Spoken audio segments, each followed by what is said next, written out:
The showgrounds at Rolog was packed with Rumely machines of all sizes and designs. An amazing display for anyone who enjoys steam power and early gasoline tractors. But there was one machine that stood out. It's a Rumely known as Kerosene Annie. Man, there's so many people that have come here just to see this tractor from all over the world. It's amazing. And it's not just a Dakotas and Minnesota thing. This is United States. There's people from Belgium here. I mean, it's certainly more of a national feel and flavor, and maybe even a little bit global. Kerosene Annie is believed to be the earliest remaining prototype of the Rumely B tractor, and it was built in Indiana in 1909. This is a machine that was first collected by Oscar Cook of Montana and then purchased by J.R. Simplot in 1995. Both men have since passed on, and Kerosene Annie spent more than 2 decades in a glass display box at the Jump Museum in Boise, Idaho, not running or moving until Luke Steinberger made the ask. Luke called me up out of the blue one day and said, would you like to bring a tractor to a tractor show? And that's kind of how this whole thing started, by just one guy asking. And you know, I said, well, what's the budget? And he said, give me the numbers. I gave him the numbers, and his team said, yeah, let's do it. And I presented it to Jump in a way they couldn't say no, and the next thing you know, here we are. We knew it might be a challenge was to get Kerosene Annie here. We knew our geographical location was going to make it a little bit easier, just from a monetary perspective. And so we reached out to Rob Bearden at the Jump Museum, started with an ask, and Rob and I, we meshed very well right from the get-go. He got his team on board, we got our team on board. I did a lot of generating funds to get Kerosene Annie moved. It was the cost of basically $20,000 to get this tractor moved from the glass box, trucked here, trucked back, and back into the box. The history of Kerosene Annie is, Rumely is obviously trying to get into the gas tractor market, and they built, it sounds like from what Clyde Holland said, 7 or 8 prototype tractors, and actually Hart Parts sounds like casted a lot of the parts for them during this research time. Kerosene Annie being one of them. As far as dimensions, internally it's a B Rumely. It's a 9.5-inch bore compared to an E, which is a 10-inch bore. So when we got into it, opening up the crankcase and whatnot, there is nothing similar between that and a B or an E Rumely. It's a 180-degree crank. It's a full lubricated system that recycles its oil with an oil pump. So it's a constant full flow of oil everywhere, which is a little bit different. Built to be fueled by inexpensive kerosene, this Rumely is more than 110 years old, and before Rolog, it hadn't moved in decades. So before Kerosene Annie was ready to run at the show, there was a lot of mechanical work to do. Oh man, getting it ready to bring it here. Like I said, I replaced the fuel tank. I replaced the oil cooling tank. We rebuilt the bottom of the engine oil tank.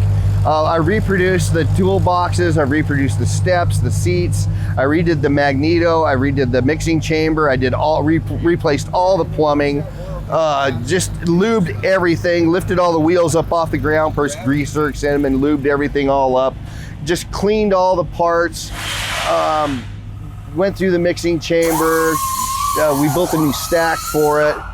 Man, we did a whole lot of work for it. When Kerosene Annie came, we didn't really know exactly what we had for challenges. After it showed up, the first thing we did is put in a new tank. That was day number 1. We got that done. Day number 2, we filled up the whole cooling system. Much to our delight, it held oil. So a couple little weeps and drips, but the radiator is in great shape. And that was a big, big challenge, because anybody that's done a radiator in one of these tractors knows that you can spend literally weeks on a radiator. So when we knew that was fine, then we felt very comfortable that we were going to have a very good timeline to get everything running. To get the engine going, the team had to repair a stuck wrist pin. But once they did that, Kerosene Annie was ready to fire, and Luke even had to delay a family trip to see it happen.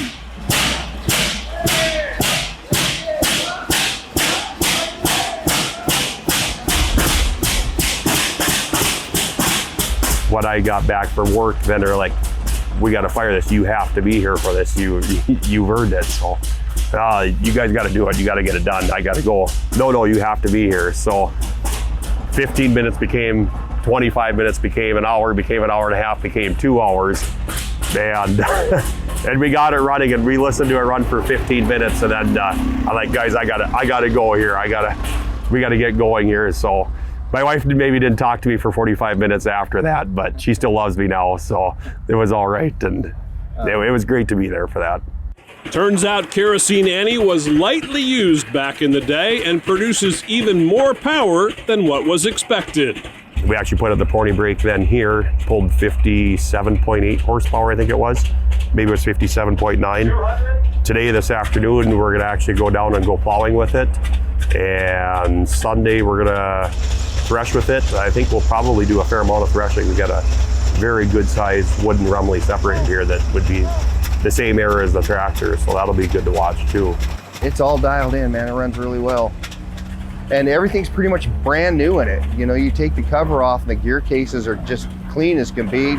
No wear on any of the gears. You can look at all the drive gears, everything. It's just very low operation on it.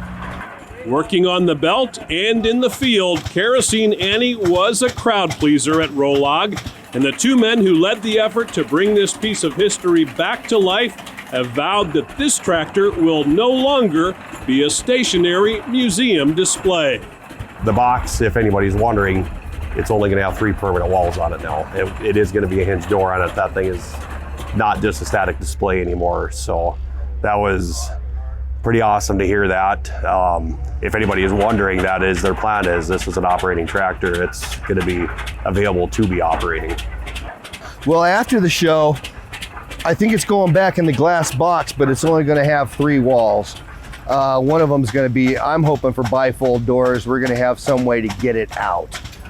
Its days of sitting still are pretty much over. I've had the big boss here yesterday. We took him for a ride, and you know, everybody's just so excited that the thing, you know, actually runs, and it runs well. So there's really no reason not to run it. It'll definitely be run.